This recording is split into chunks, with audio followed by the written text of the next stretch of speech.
In this lesson, we'll walk through running the Vehicle Setup Wizard.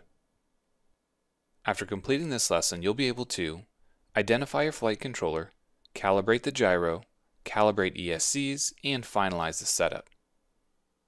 With the basic overview of LibrePilot, we're now going to take a look at the Vehicle Setup Wizard from the welcome screen.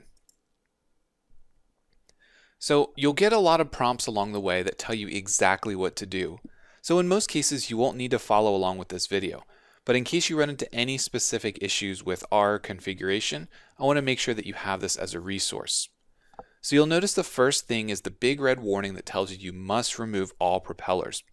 Now this is a very important step, and I will note that the propellers will not spin unless we hook up an external battery, but just to be safe, it's always a good idea to remove those propellers. Next, it'll ask you about firmware updates. Depending on your flight controller, if you've programmed it at all, we can upgrade the firmware or we can simply skip that step. It'll also go through a board identification process. If you haven't used the software before, it'll have to try to connect and identify what board it is. If you have, it should come up and say USB Copter Control, which is our CC3D. There are several variations of the CC3D. The preview on the screen shows the full-size CC3D, which is a 36 by 36 board size. We're using the micro CC3D, and that has the same sort of functionality. We still have 6 servo outputs. We have an arrow to tell us what direction the board needs to face, and we have the input from our receiver, as well as some main and flexi ports. We're next going to have to tell it how we're going to configure our input signals. We've talked a little bit about these in some videos in our courses. In this case, we're going to be using PWM, which means that we have one cable per channel. Now that's coming directly from our receiver, the controller that's sending the signal from the ground to the receiver, and the receiver to the flight controller. There are options depending on the receiver, the information that you want to send. We can use a PPM setup, which uses one cable and essentially stacks the signals back to back, so that way you're sending all the signals over one cable.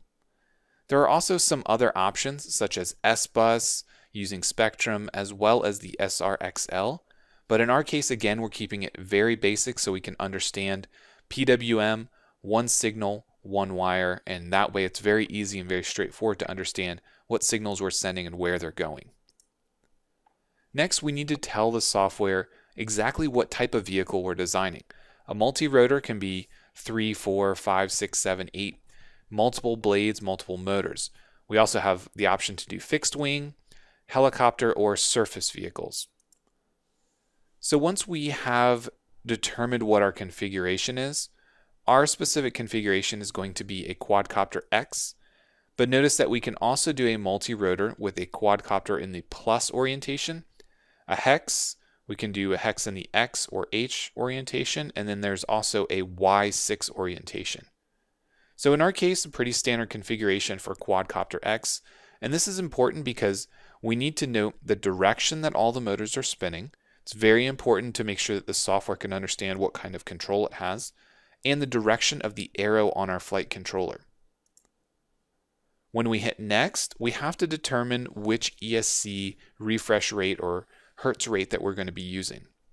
Now we actually have ESCs from DYS that can be anywhere from 50 to 500 hertz. So we're going to be using the 500 hertz option, or really 490 hertz option.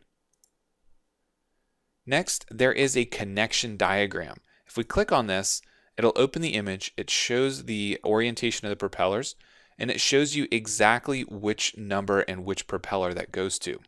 So this can be very handy, especially for the first build or the first time you assemble. You can see that pin 1 on the flight controller, and on our micro CC3D there is a 1 in the plastic housing, goes to prop 1, which is at the top left as we're looking at it. Then prop 2, 3, and 4. So now that we have all this information, we know that we're running a CC3D controller, we're doing a multi-rotor in a Quadcopter X, we're using PWM to send our signals out, and we're using a high or rapid refresh rate ESC. We're going to go to next, and now it needs to calibrate the sensor, and this is the portion where it's very important that our flight controller is sitting level on a level surface as close as you can get it. Now, if the flight controller happens to be tilted up at 45 or 90 degrees, this is going to affect the way it flies because it's going to try to compensate to keep it level. So keep that in mind that we want to calculate. And while we're doing this, we do not want to touch, shake, or move anything. We want to make sure that the desk or whatever your specific quadcopter is sitting on stays completely level. Once it's done, we can say next. And notice that now we're going in to calibrate our ESCs or our speed controllers. So the first portion tells us again in red, must remove propellers from all motors. So we want to go through each step, confirm all safety questions, press the start button when it becomes enabled, battery not connected. We want to connect the battery to the airframe after it tells us, wait for the calibration beeps, press the stop button, and then wait for them to beep again and disconnect. So here we have to say we removed all propellers, vehicle's not powered by any external source other than USB, and I've read and understand all the instructions above. And notice only then can we press start, and now it tells us to connect a battery. I'm going to connect a single battery in our case and listen for the beep.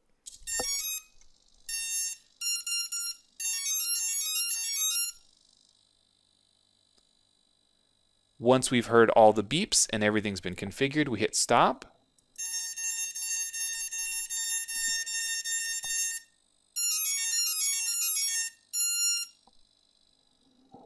Now we can disconnect the battery. And we can go to the next step. Now in the next step, we have to note that we're calibrating the output. Now this means that we're going to be spinning each motor, and we're going to find the point at which each motor begins to spin. This is important because in general, they'll probably be right around the same number, but if one motor takes a little bit more to start spinning, it's going to be important that we configure it all so they start spinning at the same time to have the most amount of control. So notice that again, we've got some information here, very important. Remove all propellers. They absolutely do not want you to start spinning the propellers and have this thing take off or do any sort of dangerous maneuver in front of you.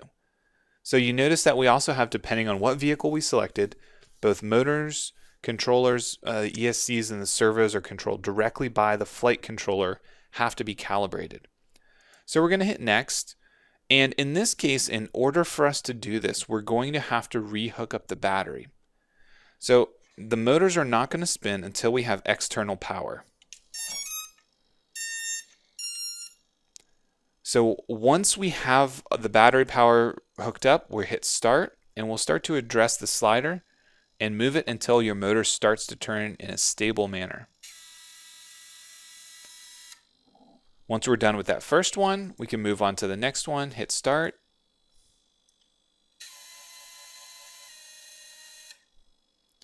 And notice that we also have the option to do all four at the same time, but I'm going to do each one manually.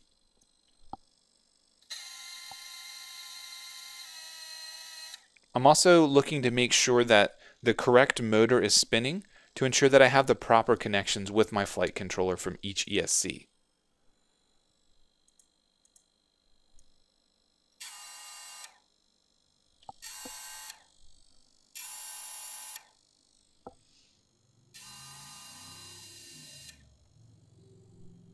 So now that we have all those configured,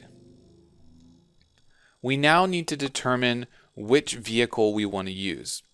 So there are several preloaded vehicles in here. For instance, Racing FPV 260 Hobby King.